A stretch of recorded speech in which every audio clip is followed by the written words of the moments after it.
Today we're making cinnamon chocolate swirl pound cake. I'm going to use a 10-inch tube pan to make our cinnamon chocolate swirl pound cake. So let's spray this generously with baker's spray, making sure to get that post very well greased.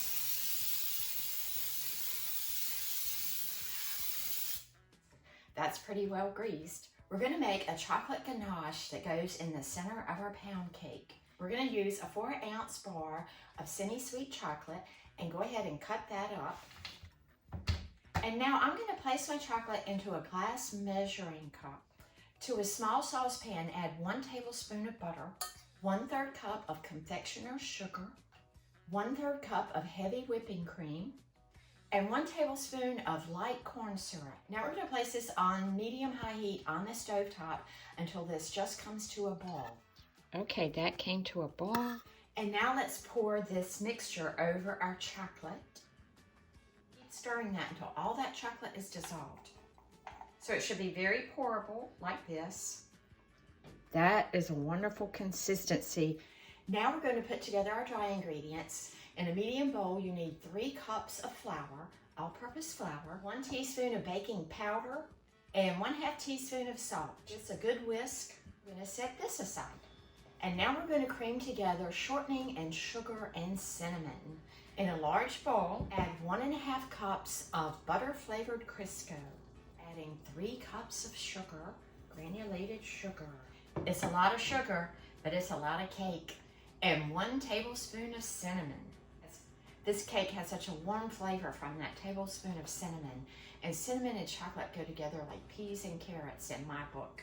We're going to beat this on high speed until the sugar and the shortening are very fluffy. It's going to take about 5 or 6 minutes. So use your hand mixer or your stand mixer if you have one.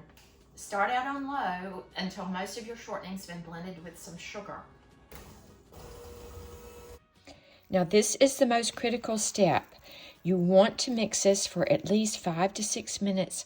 Make sure you mix this until it's light and fluffy. Your mixture is going to have that light brown color from the cinnamon.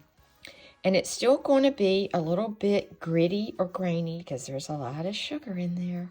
Now we're going to add 5 eggs that are room temperature, one at a time, mixing between each one. Let's add 1 egg at a time.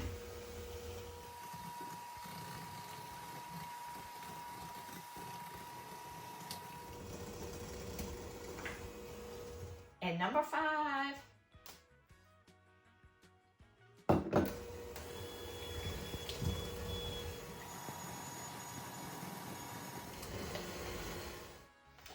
Okay, we're just about finished here.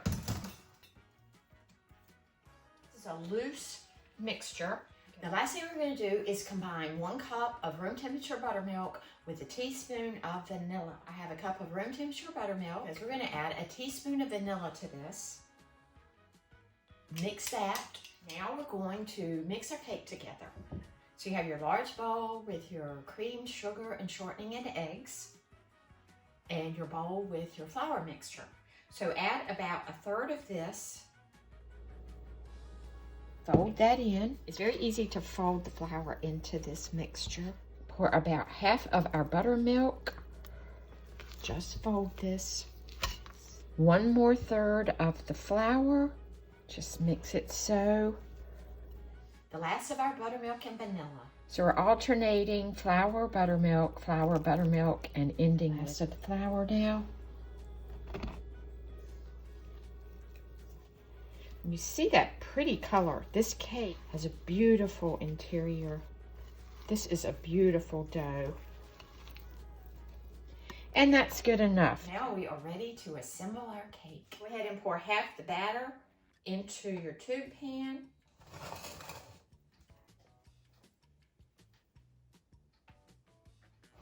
And I take my spatula and level this just a bit.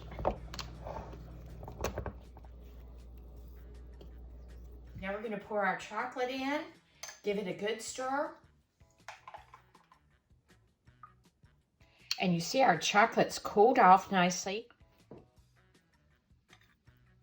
And now we swirl this chocolate into the batter. Take a table knife and just swirl this. Sometimes I use the figure 8 motion to swirl this in. Let's pour the remainder of our batter on top. And this batter is kind of thick, sort of like a pancake batter. And I just take my spatula and gently kind of bounce it on there. Bounce it around, level it out. Now tap it a couple times on your cutting board. Clean my edge off just a bit. I've never made this in a bundt pan, but this is a 10-inch tube pan, so you could certainly use a bundt. You know, the general rule is you don't want to fill your cake pan more than 2/3 full.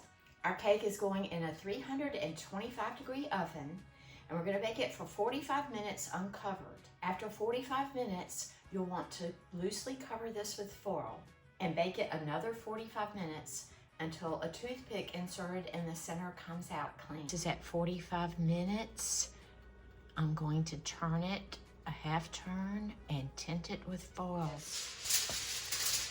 This cake has now been in for 82 minutes.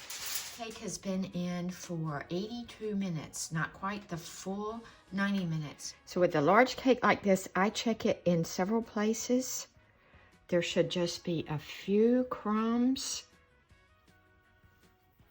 This cake is done. It's definitely wise to check a cake this size about 10 minutes prior to the lowest time of the cooking range. This cake is going to sit on the cooling rack for 20 minutes and we'll be back to remove it. Our pound cake is cooled 20 minutes in the pan, and I'm going to show you how I get this out of the pan.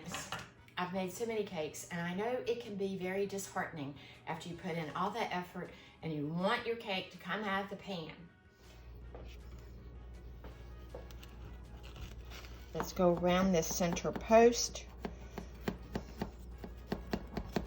I had this little flexible knife that's not as wide as a butter knife. That works great for me. After it's cooled and you've gone around with the knife, shake this cake and see if the bottom wants to come loose, and you'll see the cake start lifting. Then it's cool and it wants to come out of the pan. We're going to invert this cake, but you see that this tube, the tube is higher than the rest of the pan, so I don't want to invert it on the cooling rack like this. Now this is a little trick I use. I cut a hole from a paper plate and I flip it over on that. Ooh, now that is a big tall cake and it's a beauty. A beauty. Soft, beautiful. Now just a smidge of my cake stuck to the pan. Right there. Use a spatula and gently remove that and lay it on top of the cake. This will happen from time to time, but it's easy to repair. I remember which way I removed this pan. This thick part goes here, and I come in here with this short spatula. When you make a big cake like this, this can happen. Just very gently and lay that back on there. Now I have a couple other little spots to fix. We are inverting this, so I go ahead and fix that before the cake completely cools. I like to show you these things because, you know, it's a lot of effort that goes into a big cake like this. They don't always come out of the pan perfectly. I temporarily stuck 3 toothpicks because we're flipping him again. This is a big cake.